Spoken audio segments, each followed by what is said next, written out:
Y bueno, y del cielo prácticamente viene este otro invitado porque nos va a hablar del poder del poder del cielo.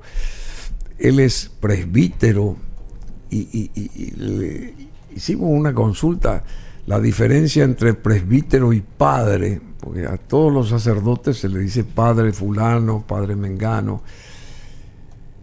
Y él también es coronel del ejército, de las Fuerzas Armadas, presbítero doctor, porque él es filósofo también, ¿verdad? ¿O no? Doctor en teología. Doctor en Sagrada Escritura, en Biblia. En Biblia en realidad. Hice parte de filosofía como parte de la formación, pero no es mi especialidad. Bueno, o sea, usted es doctor en Sagradas Escrituras. Sí, así es. Y es también teólogo. Sí, teólogo. Teología es el estudio básico, ¿verdad? Después uno tiene la especialidad. Puede ser en moral, puede ser en Biblia, puede ser en doctrina social o en otras áreas. Pero mi especialidad es Sagrada Escritura. Bueno, estamos con el presbítero doctor coronel César Neri Villagra Cantero. Presbítero doctor coronel César Neri Villagra Cantero. Él es capellán del Ejército de las Fuerzas Armadas. Y la consulta, ¿cuál es esa diferencia para nosotros los neófitos de llamarlo a usted o referirnos a usted como presbítero o padre César Neri Villagra Cantero sería, o presbítero César Neri Villagra Cantero? ¿Cuál es la diferencia entre presbítero y padre? Sí.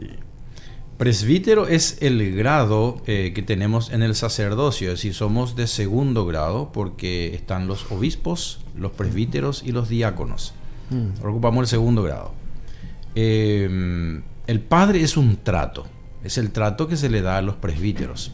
Así como a los obispos se le dice excelencia o monseñor. Entonces, al presbítero se le dice padre normalmente, ese es el trato. Y usted es profesor de Sagradas Escrituras. Creo que hay 5 profesores más o menos, no sé si me corrige usted, sí, que realmente tienen este título de maestría, digamos, de las Sagradas Escrituras. Usted enseña en la Facultad de Teología de la Universidad Católica de Asunción, justamente, lo de Sagradas Escrituras.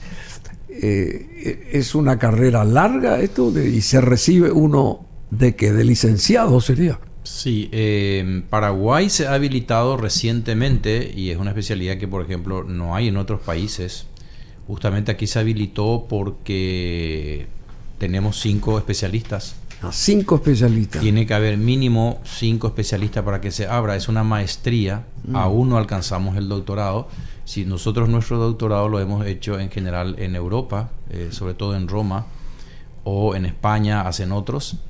Y venimos aquí para enseñar, estamos en la facultad enseñando. Es una carrera, es la más larga en la iglesia, porque la maestría, la licenciatura especializada, dura unos 4 años y el doctorado puede durar de 6, 7, incluso 10, 18 años. Depende del tema que sí, así mismo. Un doctorado. Un doctorado en Sagrada Escritura. Depende del tema que se aborde. A mí mi doctorado me llevó 6 años sobre la especialidad, sobre la maestría, digamos. Bueno, y el hecho de ser, digamos, capellán del ejército, de formar parte de las Fuerzas Armadas, ¿cómo se conjugan los roles suyos? El de presbítero para la Iglesia Católica y el de coronel. Usted es coronel del ejército del Paraguay, sería, sí, ¿verdad? Sí, sí, sí. ¿Y cómo conjugó y conjuga usted estos roles? Sí, hay un concordato, un convenio entre la Santa Sede y el Estado paraguayo que regula la parte administrativa del servicio religioso en las Fuerzas Armadas y la Policía Nacional. Y ahí se establece que los capellanes tengan un grado militar. Pero este grado militar no quiere decir que se ejerza en las Fuerzas Armadas una función militar, sino es simplemente administrativo. Lo que nosotros ejercemos es el rol sacerdotal propiamente, presbiteral, es decir, lo mismo que hace un párroco en una parroquia. ¿Sí? Entonces sí, el obispo tiene una graduación, el general, los capellanes llegamos hasta coronel y hay algunos que tienen los primeros grados, depende del momento en que haya entrado en el ejército. ¿Y hace cuánto que está usted con estos roles, digamos? Y yo estoy ya por cumplir 31 años de sacerdocio.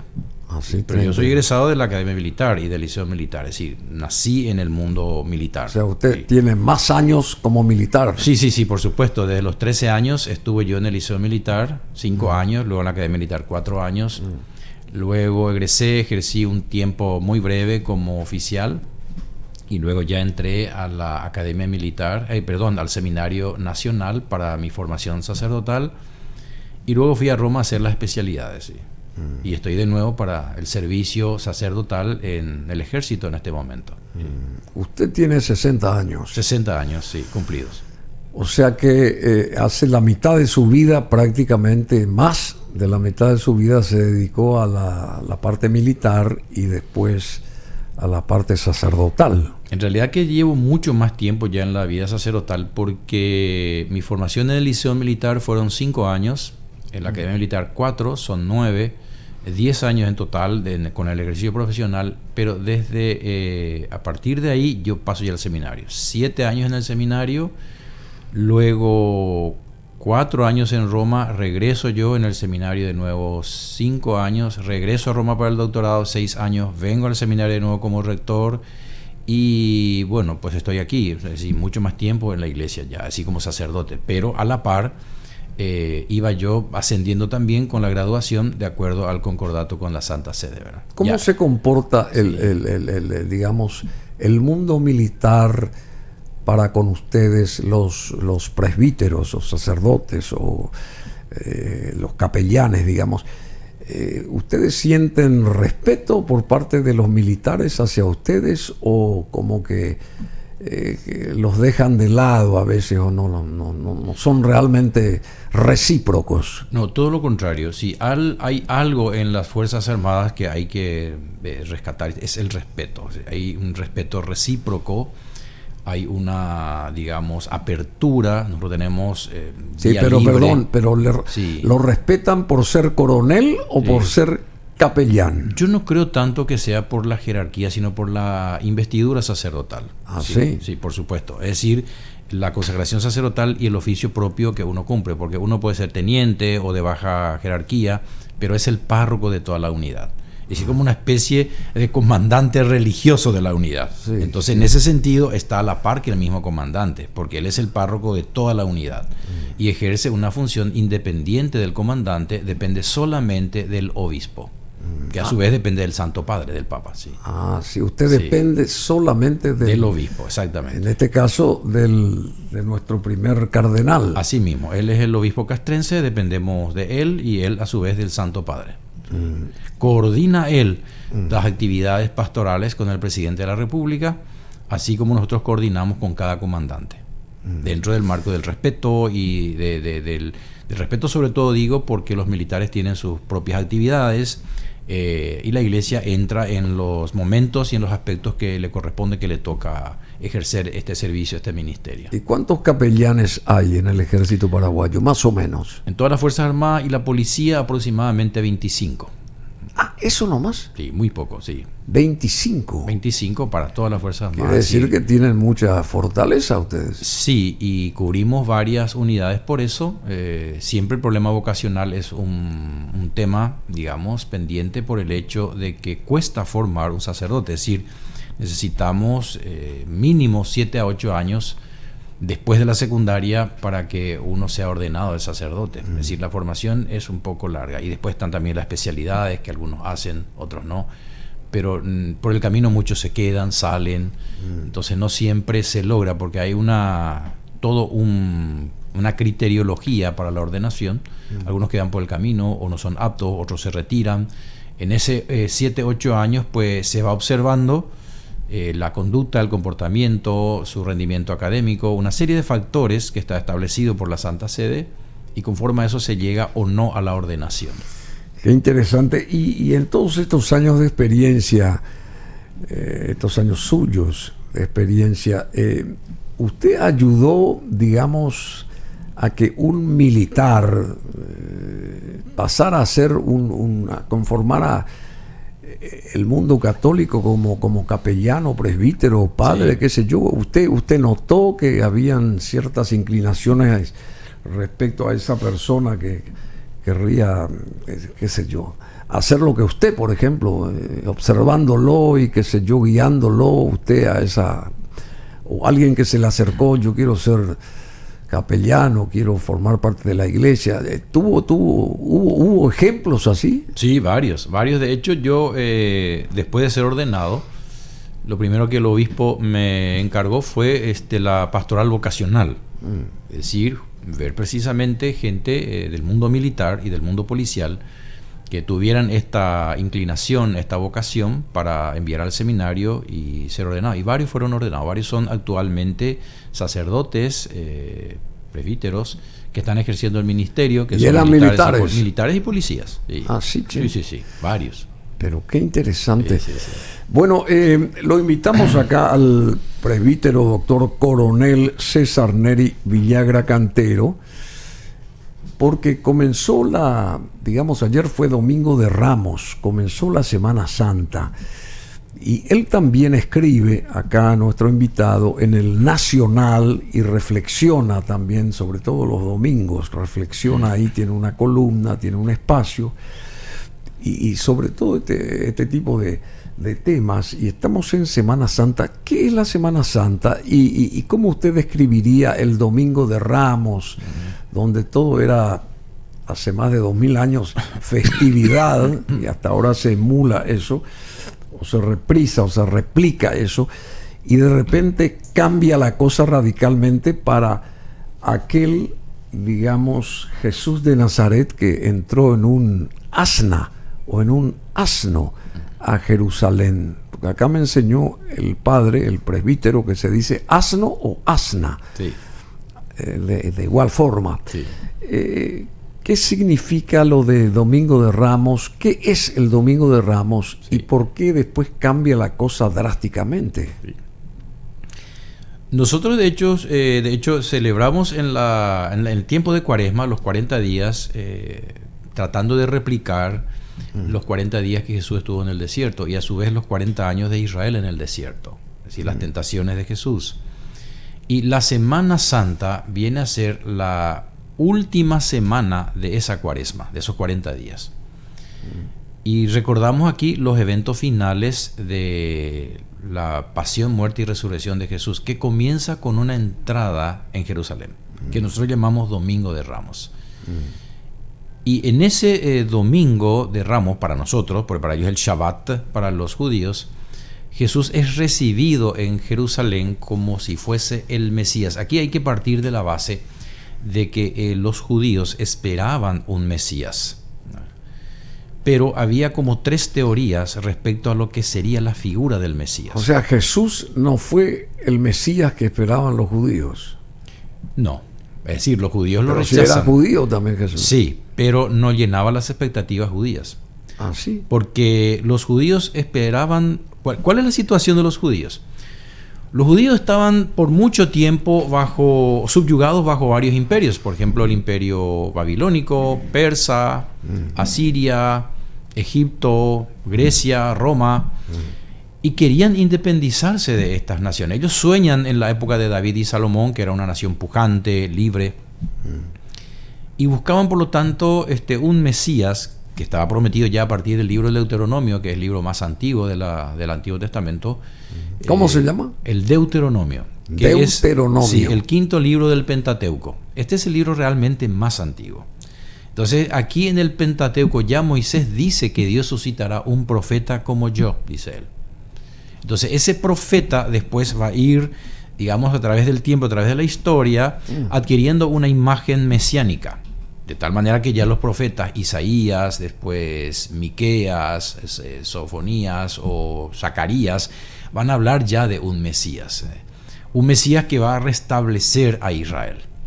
Entonces los judíos esperaban un Mesías general o rey victorioso que aglutinara al pueblo para levantar contra el imperio dominante y lograr la independencia nuevamente de Israel. Esto es lo que esperaban ellos, un Mesías político, un líder temporal, digamos, ¿verdad? Eso era una teoría, la teoría regia, es decir, un Mesías rey. Entonces, la segunda teoría es lo que el pueblo esperaba, porque el pueblo veía en él un gran profeta, es decir, un enviado de Dios, justamente, ¿verdad? Por eso, cuando él pregunta a sus discípulos, ¿quién dice la gente que soy yo?, los discípulos le dicen, piensan que eres Juan el Bautista, que Jeremías o alguno de los profetas. Pero ustedes, ¿quién dicen que soy yo? Y ahí Pedro toma la palabra y dice... Pedro toma la palabra y dice, tú eres el Cristo, el Mesías, el Hijo de Dios, bendito, ¿verdad? Esta es la segunda teoría mesiánica. Y en Qumran, que es una secta formada hacia el Mar Muerto, que es un grupo de sacerdotes que no quisieron pactar con los griegos que introducían el paganismo en Jerusalén, se refugiaron allá y formaron un convento. Y ahí ellos tuvieron una idea del mesianismo, que iba a ser un Mesías sacerdote. Un Mesías sacerdote que estuviera en la cabeza de otro Mesías subordinado, que sería el Mesías rey. Es decir, el Mesías sacerdote por encima y el Mesías rey.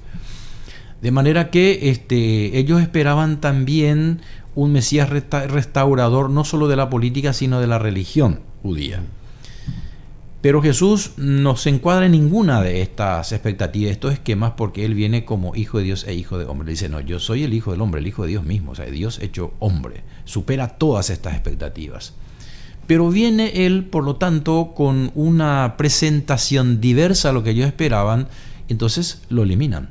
Es decir, de hecho hay una serie de acontecimientos y las observaciones respectivas de los sumos sacerdotes, de los responsables de la religión hebrea, que lo llevan a un juicio, ¿verdad? Van y verifican si qué hace, qué dice, y todas sus predicaciones, los milagros que realiza, llaman la atención a los hebreos, suscita una envidia, porque él predicaba con autoridad. Él suscita envidia porque los rabinos enseñaban pero no hacían milagros. Jesús, para corroborar y certificar las palabras que predicaba, hacía milagros. Entonces era indiscutible. Curaba enfermos, daba de comer a los hambrientos, convertía el agua en vino, se iba acercando a Jerusalén poco a poco. Y entonces todo el mundo pensaba que él iba a ser el rey, porque en Juan capítulo 6 versículo 15, después que la gente haya comido, la gente hambrienta, dijeron, bueno, no soluciona nuestro tema de salud, no soluciona nuestra hambre, hagámoslo rey. ¿Y qué hace Jesús? Se escapa. Y va a decir, de hecho, él en un momento determinado, mi reino no es de este mundo. Lo cual no quiere decir que no esté presente en el mundo, sino que axiológicamente está presente de otro modo, es decir, desde el punto de vista de los valores. Él es un rey, pero no al estilo humano, que es lo que el domingo justamente se leyó. El rey humilde, que viene para salvar, no para liberar de un yugo político, sino para liberar al hombre de las cadenas mucho más profundas que tiene en su existencia. Entonces él se acerca a Jerusalén y todo el mundo piensa que él es el rey que va a restaurar. Y por eso le reciben como Hosanna, el hijo de David. Porque decir hijo de David es decir rey. Porque el rey futuro tiene que descender de David, que es la línea de la realeza de la tribu de Judá. De ahí es Salomón, de ahí es David, de ahí también viene Jesús. Hosanna quiere decir sálvanos ya o libéranos ya del yugo romano. Entonces Jesús entra, pero esa misma gente, cuando después ven que Jesús no reúne las condiciones, porque los sumos sacerdotes ya empiezan a planificar su muerte por envidia y porque no reúnen los requisitos de la salvación, de la liberación que ellos esperaban, entonces planifican ya a espaldas del pueblo su proceso. Ese mismo pueblo, después manipulado por las autoridades, van a gritar, crucifícalo, crucifícalo. El pueblo que le recibe y le dice, Hosanna, Hosanna, si sálvanos ya. Se fraguan los sacerdotes porque ellos tenían miedo, dice, si viene. Y entre ese domingo de Ramos y la crucifixión, realmente, ¿cuánto tiempo pasó, digamos? Sí, y prácticamente una semana, porque tenemos que tener en cuenta que Jesús entra en esa así festividad. Así como ahora, exactamente. O sea, una semana fue. Los judíos, los días de los judíos es como tienen en Brasil. Es día primero, día segundo, día tercero, día cuarto, día quinto, día sexto y Shabbat. Que sería lunes, martes, miércoles, jueves, viernes, sábado, domingo. Entonces, el lunes santo sería el día primero. Y de hecho por eso el jueves, que sería lo que nosotros celebramos aquí, el día de la cena, el jueves santo, el día de la cena, El viernes el sacrificado es llevado ante Poncio Pilato a las 3 de la tarde. Lo declaran que tiene que morir en la cruz, lo llevan en la cruz, él muere a las 3 de la tarde. Porque hay que tener en cuenta que también en Israel el día es hasta las 6 de la tarde. O sea, a las 7 de la tarde ya es otro día. Sí. Entonces el Shabbat realmente coincide con nuestro domingo, no con el sábado, como algunos piensan. Y por lo tanto, Jesús muere este viernes a las 3. ¿Por qué? Porque tiene que morir antes de que inicie la Pascua, que comienza a las 6 de la tarde, que es Shabbat. Jesús es llevado primero ante el Sanedrín, después de que tenga la última cena. Él es arrestado ese jueves santo. Lo llevan después ante el Sanedrín y ahí tienen el juicio judío ante el Sanedrín. Después tendremos el juicio romano. Son 2 juicios. En el juicio judío, la acusación fundamental que presentan contra él, la noticia criminis que tienen contra él, es el hecho de que él no quiere pagar impuestos, primero, de que él se tiene como Dios, que son las causas que esgrimen en el sumo sacerdote. Le molestaron. De hecho, fueron todo falsas, noticias falsas, porque él nunca dijo no pagar impuestos. Dijo, dad al César lo que es del César, pero a Dios lo que es de Dios. Sí, exacto. Claro. Una primera acusación. Otra acusación, y que fue la fundamental y la determinante, es que él se declaraba precisamente hijo de hombre. Hijo de hombre, que tomado Daniel 7:13, quiere decir ser divino. Porque en Daniel 7:13 se dice, en figura humana, como hijo de hombre, desciende del cielo Dios mismo. Es decir, Dios hecho hombre sería para nosotros. Entonces, arrogarse este título significa blasfemia. Entonces, cuando él dijo esta expresión, veréis al para Hijo los del Hombre, judíos, para los judíos, se rasgan las vestiduras, dicen, este es reo de muerte. Pero como ellos no pueden condenarle a Jesús, entonces tiene que pasar por el hecho de la ius gladi, derecho de la espada. Los romanos se reservaban la pena de muerte, la declaración de pena de muerte, en todas las provincias para evitar tumultos, reacciones, por el control que tenían que tener, porque no sabían qué reacción podía tener el pueblo. Entonces le daban la vuelta. Llevan a Poncio Pilatos, y Poncio Pilatos no le va a encontrar culpa, ahí va al derecho romano. Por eso él es sacrificado con una cruz, que es signo de tortura y de muerte de los romanos. Pero antes quiero decir que el juicio fue totalmente fraguado. ¿Por qué? Porque el juicio se hizo a la noche. El juicio debe hacerse de día, según las prescripciones de la Torá, es decir, de la ley hebrea. No se hizo con todos los miembros del Sanedrín. Con una parte, faltaban varios. Tiene que ser con todos los miembros, 70 más 1. Faltaron algunos. Y además, en la casa de Anás, que es el suegro de Caifás, se fraguó ya su muerte. Quiere decir que fue un montaje, un juicio totalmente fraguado. Ellos querían deshacerse de él. Y la señora de Poncio Pilatos, sí, ¿influyó en este Poncio Pilatos realmente antes de que él dé a conocer ¿cómo se llama? Su sentencia? Sí. De hecho, la Biblia no lo dice, pero se puede presuponer, porque hay que tener, y yo en ese sentido a veces me parece simpático la figura de Pilato, porque él trata de evitar que Jesús sea crucificado. Yo no encuentro culpa en él, dice. En Juan aparece 3 veces, no he encontrado ninguna culpa en él. Pilato cede porque los sumos sacerdotes le amenazan que van a informar al emperador que él no quiere eliminar a un revoltoso. Porque él le dice, si no muere Jesús, tú no eres amigo del César. Y como queriéndole decir, nosotros le haremos a saber. Y que de hecho Poncio Pilato va a terminar después, porque no supo manejar la situación. Ya en los escritos de Flavio Josefo, un historiador antiguo, va a terminar exiliado en las Galias. Y ahí Poncio Pilato dijo, tráiganme aquí a Jesús Barrabás, que también se llamaba Jesús, y puso en manos del pueblo que decida a quién se le Barrabás también se llamaba Jesús. Se llamaba también Jesús Barrabás. Bueno, qué interesante todo esto, presbítero o padre César Neri Villagra Cantero. Se nos va el programa. El rey humilde, así se rotula. Esto se puede encontrar en el Nacional, ¿verdad? En el Nacional, así lo que usted escribió el domingo. Sí. Y nosotros tenemos que hacer acá en Paraguay, digamos, ¿qué debemos hacer rápidamente? ¿Qué debemos hacer? Tiene 30 segundos para tratar de pulirnos un poco más, meditar un poco más. ¿Qué le diría usted a la feligresía, a la Grey Católica en general y a todos los paraguayos acá? Tratar de imitar en todas nuestras actividades y funciones al Rey humilde. Es decir, en la función que nos toca desempeñar, en nuestros hogares, en la familia, en el mundo político, en la sociedad, en el mundo militar o policial, ser como el Rey humilde. De alguna manera todos tenemos algún poder. Y que ese poder sea un poder de servicio, no de dominio. Es decir, tratar de servir a los demás como lo hizo Cristo, porque eso es realmente lo que puede transformar la sociedad. Seamos servidores. Hay que ser servidores. ¿Usted habla griego también o no? Sí, leo el texto griego del Nuevo Testamento y el texto hebreo del Antiguo Testamento. Latín, por supuesto. Latín también, sí. ¿Y qué le falta? El ruso y el... No. Bueno, 28 minutos de las 12. Muchísimas gracias, presbítero o sacerdote o padre César Neri Villagra Cantero, doctor y coronel también del Ejército de las Fuerzas Armadas. Muchas gracias por su participación acá.